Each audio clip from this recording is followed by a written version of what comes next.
আপনি নিজেই কিন্তু এলাকায় গিয়ে আওয়ামী লীগকে প্রোটেকশন দিচ্ছেন, আওয়ামী লীগের নেতাকর্মীদের নিয়ে মিছিল করছেন। আমার নিজের ঝিনাইদহ জেলাতে এনসিপি তারা আওয়ামী লীগের দামি এমপিদেরকে প্রোটেকশন দিচ্ছে আমার নিজের জেলাতে। আর সার্জিস ওই এলাকায় কিভাবে আওয়ামী লীগের কোন নেতার সাথে ঘুরতেছে, ছবি তুলতেছে, মিছিল করতেছে, মিটিং করতেছে। আওয়ামী লীগের এমপির যে বিদ্রোহী গ্রুপ ছিল তারা আওয়ামী লীগের, তাদেরকে নিয়ে তিনি সমাবেশ করতেছেন। কারা করতেছে? বলা হচ্ছে যে অমুক দল তমুক দল। আরে ভাই, অমুক দল তমুক দল যত না আওয়ামী লীগের নিষিদ্ধের ব্যাপারে কথা বলছে, তার থেকে তো বেশি আপনারা বলতেছেন, আমরা বলতেছি, মানে এনসিপি বলতেছে, গণ অধিকার পরিষদ বলতেছে। গণ অধিকার পরিষদ সর্বোচ্চ চেষ্টা করতেছে আওয়ামী লীগকে যাতে কোনোভাবেই কাছে তারা না ভিড়তে পারে। আমার জেলায় খোঁজ নিয়ে দেখেন, আমি তো দলের সেকেন্ড ইন কমান্ড, বিপিন নুরুল হক নুরের জেলায় খোঁজ নিয়ে দেখেন, কিন্তু এনসিপির শীর্ষ নেতা আপনার সাজিদ আলমের জেলায় যদি এই ঘটনা ঘটে, আওয়ামী লীগের নিষিদ্ধের গরম বক্তব্য দেন, আর আপনি এলাকায় গিয়ে আওয়ামী লীগের নেতা কর্মীদেরকে জড়ো করে সমাবেশ করেন, এই যে দ্বিচারিতা, এই কারণেই তো প্রশ্নটা আসতেছে যে আপনি দ্বিচারিতা কেন করতেছেন? ঠিক আছে, আপনার বঙ্গবন্ধুর প্রতি ভালোবাসা সার্জিসের ছিল, গত বছরও ব্যাপকভাবে তিনি ভাইরাল হয়েছেন বঙ্গবন্ধুকে নিয়ে প্রশংসা করে। এই বছর তো শেখ হাসিনার পতনের সময় বঙ্গবন্ধু তো প্রাসঙ্গিক না, তাকে তো 75-এই তাকে হত্যা করেছে আওয়ামী লীগের নেতা কর্মীরা। তার মানে এখন কেন আপনি বঙ্গবন্ধুর মুজিববাদী সংবিধান, মুজিবের বিরুদ্ধে বলছেন? মুজিব নামটি যে আপনি জিকিরের মতন করে আপনি জপলেন গত বছর, সেই মুজিব আপনার কাছে হঠাৎ করে কি এমন খারাপ হয়ে গেল যে তার মুজিববাদী সংবিধান, মুজিবের বিরুদ্ধে বলতেছেন? এই যে দ্বিচারিতাগুলো, এগুলো তো আমাদের সামনে আসলে আসা দরকার। আপনি বঙ্গবন্ধুর বন্দনা করেন, সেটা আপনার ব্যক্তিগত বিষয়, কিন্তু আপনি কিন্তু আওয়ামী লীগের নিষিদ্ধের ব্যাপারে কিন্তু আপনি ঢাকায় রাজপথ গরম করছেন। আসলে তারা আদৌ নির্বাচন চায় কিনা সেটি নিয়েই অনেকের সন্দেহ আছে। যেমন তাদের 3 জন প্রতিনিধি, তারা কিন্তু বর্তমান যে সংবিধান আছে সেই সংবিধান মেনেই শপথ নিয়েছে। তখন যদি তারা বলতো যে আমরা এই সংবিধান মানি না, এই সংবিধান মেনে আমরা শপথ নিব না, নির্বাচন চাই, এরপরে নতুন সংবিধান হবে, দেন আমরা শপথ নিব, তাহলে আমি তাদের এই বর্তমান যে কর্মযোগ্য আচরণ এইগুলোকে আমি সমর্থন দিতাম। কিন্তু আমি যেটি দেখছি যে তারা এক এক সময় এক এক কথা বলছে। এই নাহিদ ইসলাম, তিনি কিন্তু একটা সময় বলেছেন শুরুতে যে আমরা জাতীয় নির্বাচন এবং গণপরিষদ নির্বাচন একই সাথে চাই। এখন সেই জায়গা থেকে তারা নিজেদেরকে সরিয়ে নিয়েছে, তারা এখন বলছে যে আমরা এখন গণপরিষদ নির্বাচন চাই। দেখেন, আমি কিন্তু যেহেতু পলিটিক্স করি, সব কথা আমাকে খেয়াল রাখতে হয়। তাদের এক একজন কিন্তু এক এক কথা বলছে। নাহিদ গণপরিষদ এবং জাতীয় নির্বাচন একসাথে চাচ্ছে, অন্যরা কিন্তু গণপরিষদ নির্বাচন চাচ্ছে। এখন কার কথা আমি গ্রহণ করব?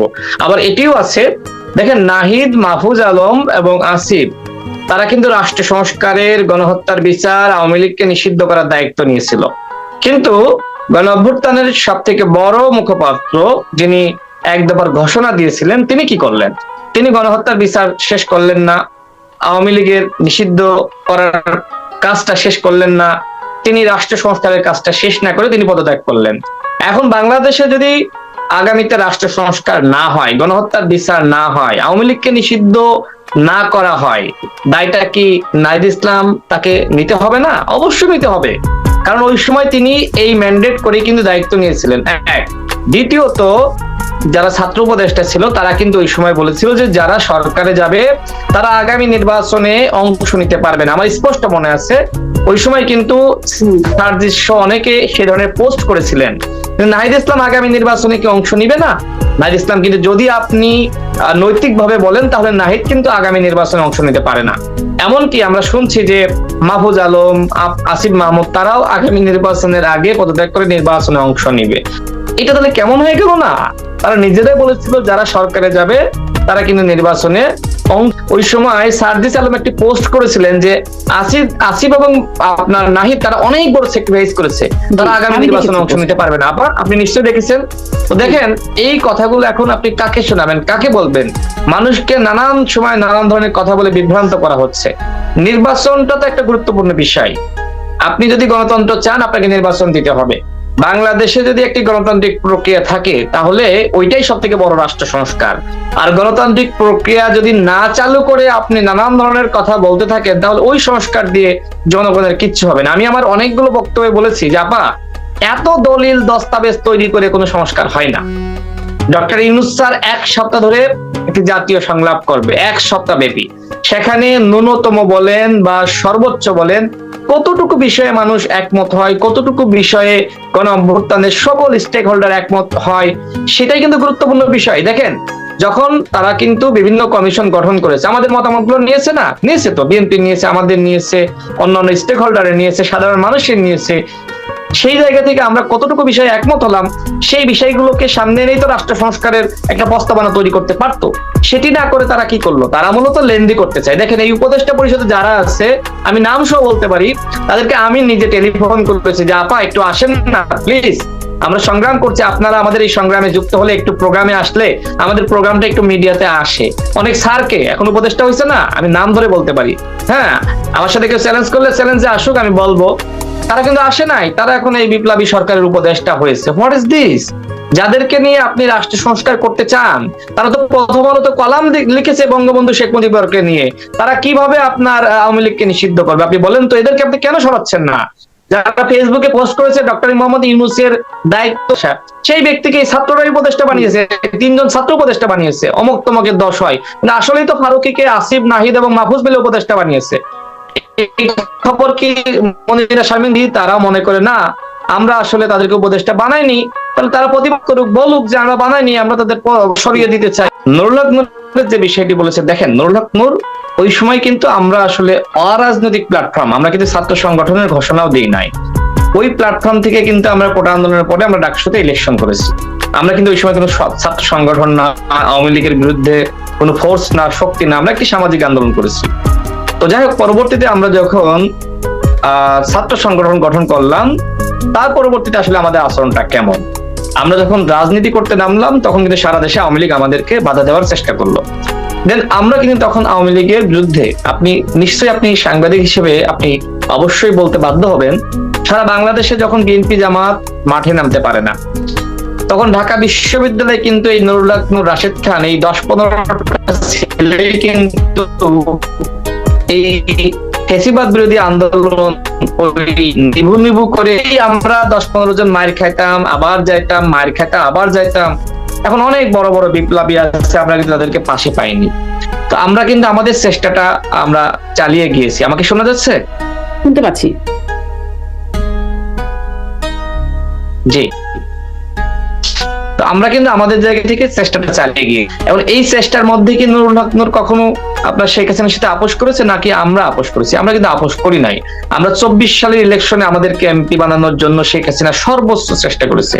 আপনি ডিজিএফআই যে পলিটিক্যাল হেড ছিল মেজর ইব্রাহিম, কিন্তু মেজর জেনারেল ইব্রাহিম ইলেকশনে চলে গেছে, আমি আর নুরুল হক নূর কিন্তু ইলেকশনে যাইনি। অর্থাৎ আমরা যখন সামাজিক একটা প্ল্যাটফর্মে ছিলাম তখনকার চিত্র আর বর্তমানে সংগঠন করার পরে চিত্র, এইটা আপনাকে বিবেচনা করতে হবে। রাশেদ, এটা একটু স্পষ্ট করবেন যে কে কিভাবে আপনাদেরকে এমপি বানানোর চেষ্টা করেছিল, কে প্রস্তাবটা করেছিল, প্রস্তাবটা কি ছিল? আচ্ছা, আমি আপনাকে বলি, দেখেন, শেখ হাসিনা কিন্তু সমস্ত পলিটিক্স ডিজিএফআই এর মাধ্যমে কন্ট্রোল করত। আমার যেটা অভিজ্ঞতা, আমি আপনাকে বলে দিয়েছি যে ওই সময় ডিজিএফআই যিনি পলিটিক্যাল হেড ছিলেন, তার মাধ্যমে কিন্তু এই প্রচেষ্টাটা করা হয়েছে এবং মেজর ইব্রাহিম সহ অনেককে এমপি বানানো হয়েছে। ঠিক তার মাধ্যমে আমাদেরকেও একইভাবে কিন্তু এমপি বানানো হয়েছিল। তো আপনি ডিজিএফআই ওই সময় পলিটিক্যাল হেড কে ছিল, আপনি সাংবাদিক হিসেবে আপনি খুব সহজেই, আমি এটা সরাসরি নাম না বলে আপনি এটা খোঁজ নিয়েন, আপনার এতটুকু পরিশ্রম আপনাকে করতে হবে। তো যাই হোক, আমি আমার পরবর্তী প্রশ্নের নির্বাচনের যেটি আপনি করলেন, আমি কিন্তু বলে দিয়েছি, আপনি নামটা খুব সহজ, আপনি পরবর্তীতে আমি না হয় বের করলাম, আমার দর্শকরাও জেনে যেতে পারতো আপনাদেরকে কে প্রস্তাব করেছিল, কি প্রস্তাব করেছিল। বলি, এতটুকু কিউরিয়াস দর্শকদের এতটুকু দায়িত্ব নামটা বের করা, তো সব বলে দিলে তো খুব সহজ হয়ে গেল। একটু না হয় কঠিন ভাবে তারা নামটা বের করুক, খুব সহজ।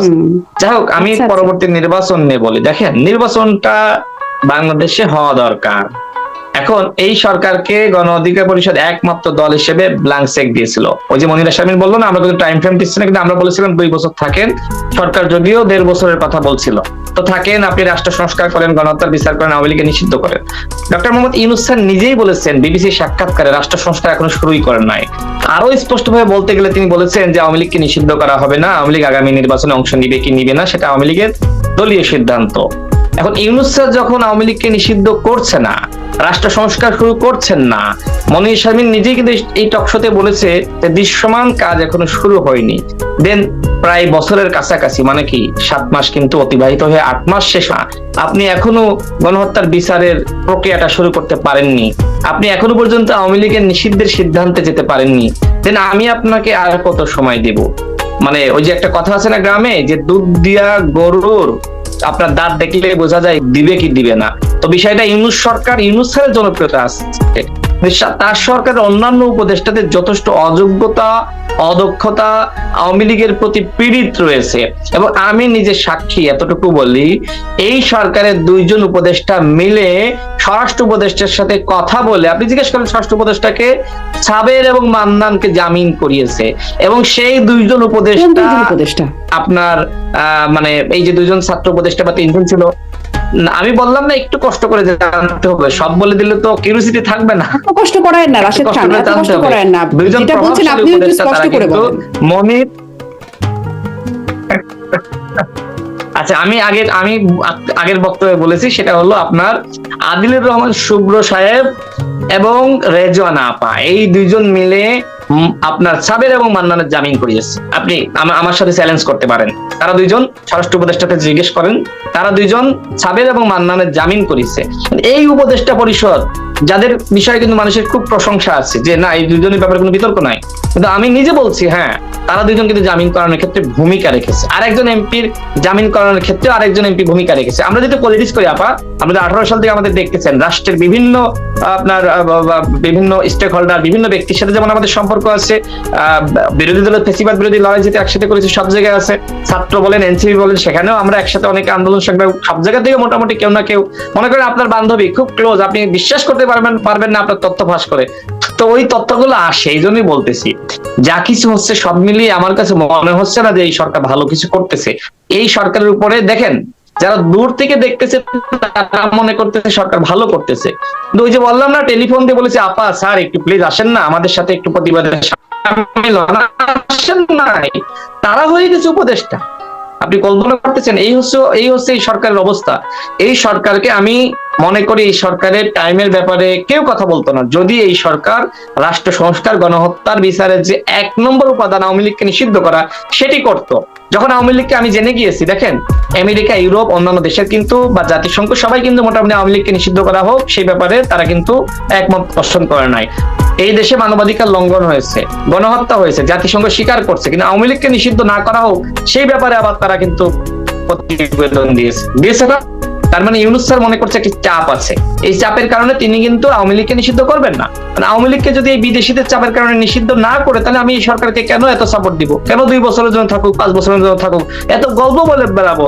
আমাকে হাত বেঁধে চোখ বেঁধে, মনিরা শারমিন তো জানে ওই সময় আমার মা কিভাবে রাস্তায় কাজ করতে কান্নাকাটি করেছে, কিভাবে আহাজারি করেছে, কত আপনি নিজেও জানেন সাংবাদিক হিসেবে, ওই সময় তো আপনি ডিবিসিতে ছিলেন। দেখেন আমাকে হাত বেঁধে, আমার চোখ বেঁধে, আমার মুখের ভিতর গামছা ঢুকিয়ে এডিসি সাইবার ক্রাইম ইউনিটের এডিসি ইশতিয়াক, হ্যাঁ, যিনি খালেদা জিয়ার দুর্নীতির মামলার রায় দিয়েছিল, ওনার বাবার নামটি ভুলে গিয়েছি, বাট এডিসি ইশতিয়াক, আমি সম্প্রতি খবর পেলাম যে তাকে খাগড়াছড়িতে, আপনার পরবর্তীতে খাগড়াছড়িতে তাকে আপনার ট্রান্সফার করা হয়েছে বা বদলি করা হয়েছে।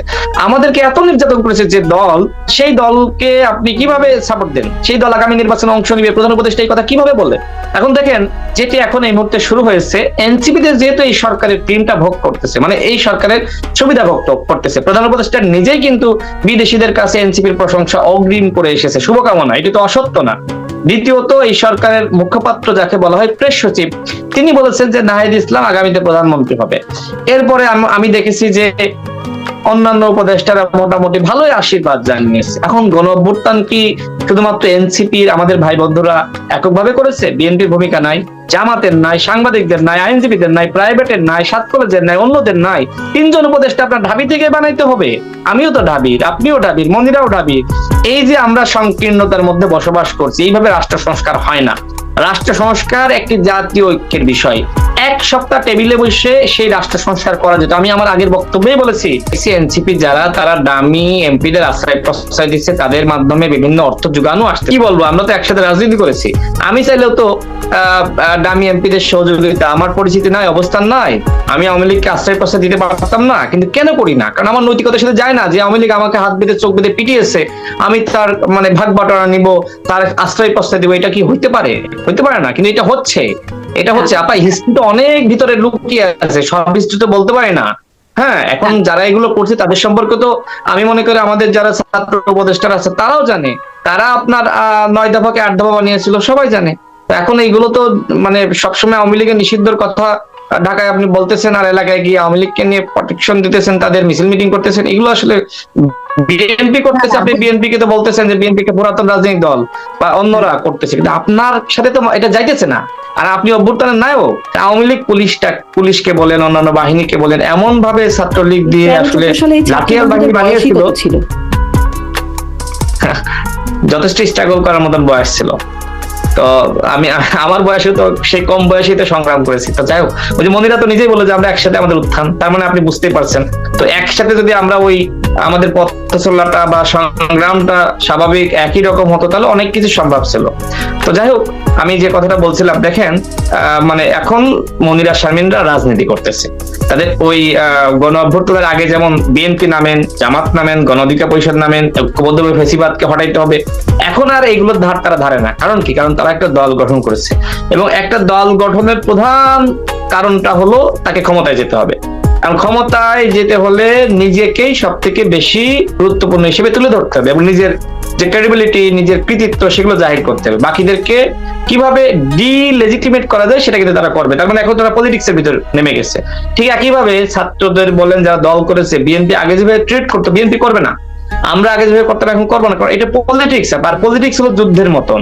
এই যুদ্ধের ময়দানে যে হার জিতের একটা ব্যাপার থাকে, তো সেই ব্যাপারটা আসলে মূল বিষয়, যে কারণে মনিরা শারমিন আসলে অনেক কথা তার মনের ভিতরে না চাইলেও তিনি বলতেছেন, কারণ পলিটিক্স করেন। ঠিক একই কথা অন্যান্য ব্যক্তিদের ক্ষেত্রেও কিন্তু এটি খুব স্বাভাবিক। তবে আমি যেটি বলবো যে আপা, এই মুহূর্তে যদি আপনি দেশটাকে বাঁচাইতে চান, জনগণকে বাঁচাইতে চান, তাহলে কিন্তু আপনাকে জাতীয় ঐক্য সংহতির কোনো বিকল্প নাই। এবং সেই জাতীয় ঐক্য সংহতি ধরে রাখার দায়িত্ব কার? 1 নম্বর সরকারের, 2 নম্বর আমাদের ছাত্র বন্ধুদের ছিল। কারণ তাদের উপর কিন্তু মানুষের দেবতা সুলভ একটি শ্রদ্ধা আমরা দেখেছি। হ্যাঁ, এই যে দ্বিতীয় স্বাধীনতা, প্রথম স্বাধীনতার কথা বলা হচ্ছে, বিএনপির অনেক সিনিয়র নেতারা কিন্তু দ্বিতীয় স্বাধীনতার কথা বলেছে।